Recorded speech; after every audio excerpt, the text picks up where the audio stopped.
जय माता दी दोस्तों, जैसे कि आपको पता है कि इस वक्त छठ का महापर्व चल रहा है, तो मैंने सोचा चलो छठ के बारे में कुछ बात करते हैं। जितना मुझे पता है वो मैं बताती हूँ और जितना आपको पता है वो आप बताना। वैसे तो ये व्रत संतान की प्राप्ति के लिए, अपनी मनोकामनाओं की पूर्ति के लिए, अपने परिवार की सुख समृद्धि के लिए, प्रकृति के प्रति आभार को व्यक्त किया जाता है। और ये व्रत पहली बार पांडव की माँ कुंती माता जी ने रखा था।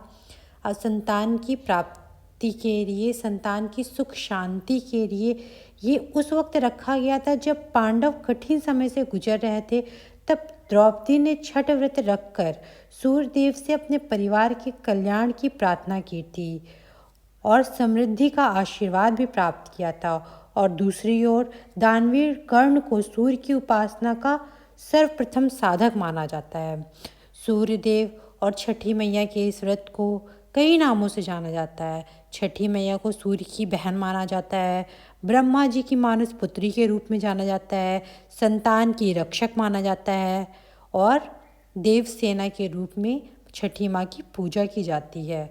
ये व्रत दिवाली के 6 दिनों के बाद शुरू होता है और यह मुंगेर में गंगा नदी के तट पर पहली बार सीता माता द्वारा किया गया था। यह प्रकृति के प्रति अपने आभार को व्यक्त करते हैं। यह पहला ऐसा व्रत है हिंदू संस्कृति और शास्त्रों में जिसमें ढलते हुए सूरज की पूजा की जाती है, फिर उगते हुए सूरज की पूजा की जाती है। मानते हैं कि वैसे तो सभी लोग ये मानते हैं कि हर चीज़ उगती है फिर वो ढलती है, मतलब अगर किसी चीज़ की शुरुआत हुई है तो अंत भी होता है। लेकिन ये पर्व ये सिद्ध करता है कि अगर जब किसी चीज़ का अंत होता है तो उसका उदय होना भी तय है। इसीलिए इस पूजा की शुरुआत अस्त के साथ साथ उदय का शुरुआत है। यहाँ पर लोग 36 घंटों का व्रत रखते हैं और अपनी मनोकामनाओं की पूर्ति के लिए गंगा नदी के तट पर या नदियों में जहाँ भी उपलब्ध हो वहाँ पर खड़े होकर के सूर्य देव की उपासना करते हैं और मनोकामनाओं की पूर्ति करते हैं। 6 दिन तक व्रत रख कर अगले दिन सूर्य को अर्घ दिया जाता है। इस व्रत में बोलते हैं छठी माँ संतान की प्राप्ति को पूरा करती हैं। जिनकी ऐसी मनोकामना होती है उनकी मनोकामनाएं पूर्ण होती हैं। जब बच्चा पैदा होता है तो 6 दिन तक छठी माँ उस बच्चे की रक्षा करती हैं। इसीलिए यूपी बिहार में बच्चे के जन्म के बाद छठी मनाई जाती है, क्योंकि छठी माँ 6 दिन तक उस बच्चे की अपनी माँ के रूप में, उस संतान को अपने बच्चे के रूप में उसकी रक्षा करती हैं। ये व्रत सिर्फ संतान का व्रत नहीं है, सौभाग्य का व्रत है, प्रकृति के आभार का व्रत है। इस व्रत से लोग संतान की लंबी आयु और उनके स्वस्थ स्वास्थ्य की मनोकामनाओं की पूर्ति के लिए व्रत करते हैं और अपनी मनोकामनाओं की पूर्ति के लिए सूर्य देव को अर्घ देते हैं। वैसे तो मुझे इतना ही पता है, और भी बहुत सारी मैंने कथाएं पढ़ी और सुनी है। जैसे सूर्य देव की कथा हो गई, ब्रह्मा जी की कथा हो गई, ये संतान की रक्षक हैं, छठी माँ हैं, राम जी को शाप से बचाया था इस छठ व्रत ने। कई जगह ऐसी भी मान्यता है कि सीता जी ने भी इस व्रत को रखा था। सरजू नदी के तट पर खड़े होकर के उन्होंने इस व्रत को पूर्ण किया था। मुंगेर आश्रम में, मुंगेर जी के आश्रम में रह करके राम जी और सीता जी ने 6 दिन तक इस व्रत को पूर्ण किया था। ऐसी भी मान्यता है कि इस तरह से भी छठ पर्व मनाया जाता है। लेकिन ये बहुत ही खुशियों, सुख समृद्धि और मनोकामनाओं की पूर्ति का व्रत है।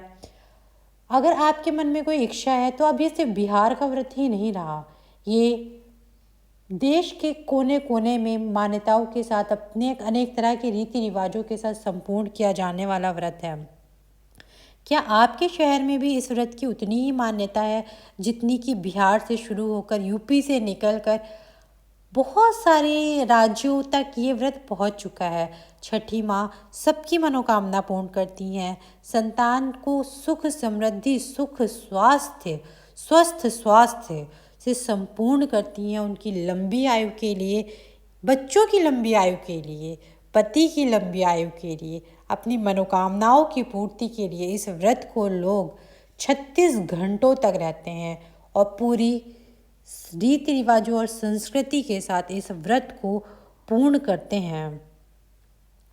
वैसे कि ऐसा भी बोलते हैं कि राम जी ने रावण, जो कि रावण एक ब्राह्मण था, ब्रह्म हत्या की थी, तो उनका राज्याभिषेक करने से उनको रोक दिया गया था।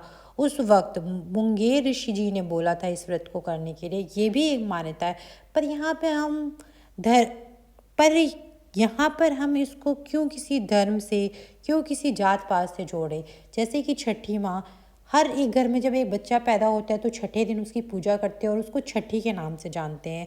और वो छठी जो होती है, बोलते हैं कि 6 दिन का तक छठी माँ उस बच्चे के साथ रहती है और उस व्रत को कर करके जो पूजा की जाती है वो इसलिए ही की जाती है कि छठी माँ उस संतान की लंबी आयु के साथ साथ उसके स्वास्थ्य और घर की, परिवार की सुख समृद्धि की लोग कामना करते हैं उस पूजा में।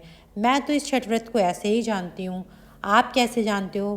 कमेंट सेक्शन में ज़रूर बताना।